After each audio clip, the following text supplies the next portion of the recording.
ça va bien se passer. Oui, peut-être. Tous déglinguent à Paris, à quelques jours du début des Jeux Olympiques. Bon déjà, les vidéos de touristes et de Parisiens coincés derrière des grilles envahissent les réseaux sociaux. Je vous dis pas l'image de la France à l'étranger.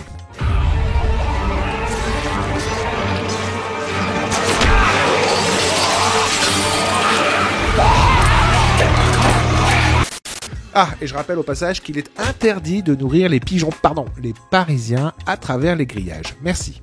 D'un point de vue économique, c'est la catastrophe, comme l'explique Bernard Cohen-Haddad, président de la CPME, Confédération des petites et moyennes entreprises en Île-de-France.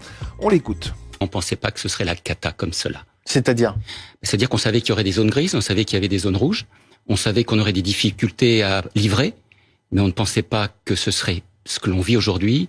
On ne penserait pas que les touristes ne seraient pas là, les touristes étrangers, et que les touristes français, qui sont une grande majorité aussi de ceux qui viennent voir ce type d'événement, ne seraient pas là. Comment on fait alors qu'on nous avait dit que ce serait sans doute le moment où on ferait des chiffres d'affaires phénoménaux? Est-ce que ça concerne uniquement ces zones rouges et ces zones grises qui sont complètement neutralisées, ou alors c'est beaucoup plus large que ça à Paris? Écoutez, moi je trouve que c'est beaucoup plus large que ça. Il suffit de voir ce qu'on avait demandé, c'est-à-dire l'ouverture des commerces le dimanche. On a gagné quand même l'ouverture des commerces le dimanche pendant les JOP, mais il n'y a personne à Paris, en Île-de-France. Il y a peu de monde dans les grands sites olympiques en région. Il y a une crainte. Il y a, je ne sais quoi, une inquiétude qui est liée aussi peut-être à la situation politique et au reste. Et on voit bien que, y compris sur le web, il n'y a pas un déferlement de commandes. Maintenant, il faut nous écouter. Parce que là, on en a gros. On en a gros. Même son de cloche chez les hôteliers qui ne s'attendaient vraiment pas à une telle désertion de la clientèle. Le gérant de cet hôtel parisien n'en croit pas ses yeux. Seul un tiers des chambres de son établissement sont occupées, un chiffre bien loin de ceux prévus à quelques jours des Jeux Olympiques. On ne s'attendait pas du tout à ce genre de taux d'occupation, ni mes camarades hôteliers, ni les restaurateurs à côté. Ça devrait être justement plein d'effervescence, plein de monde.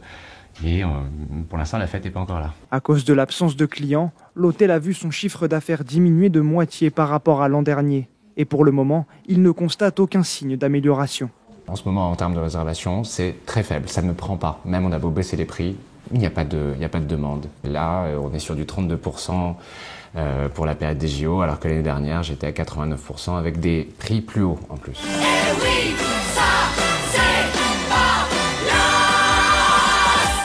Ah, et puis, mieux vaut ne pas être malade durant les JO, car c'est compliqué pour aller voir son médecin ou se rendre à l'hôpital. Les patients auxquels on avait demandé de venir avec un justificatif de rendez-vous, donc souvent le rendez-vous Doctolib plus une pièce d'identité pour attester de leur identité, se sont vus refuser l'accès donc au trottoir pouvant mener au cabinet médical. Il semble qu'il y ait beaucoup plus de difficultés, que les règles soient de plus en plus strictes, appliquées, et on demande donc à tous nos patients d'avoir en plus un QR code pour accéder.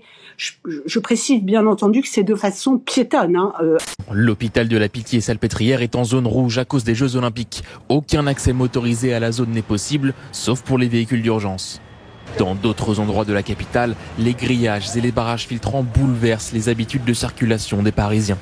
Une situation compliquée pour les patients donc, mais aussi pour les médecins, comme cet ambulancier.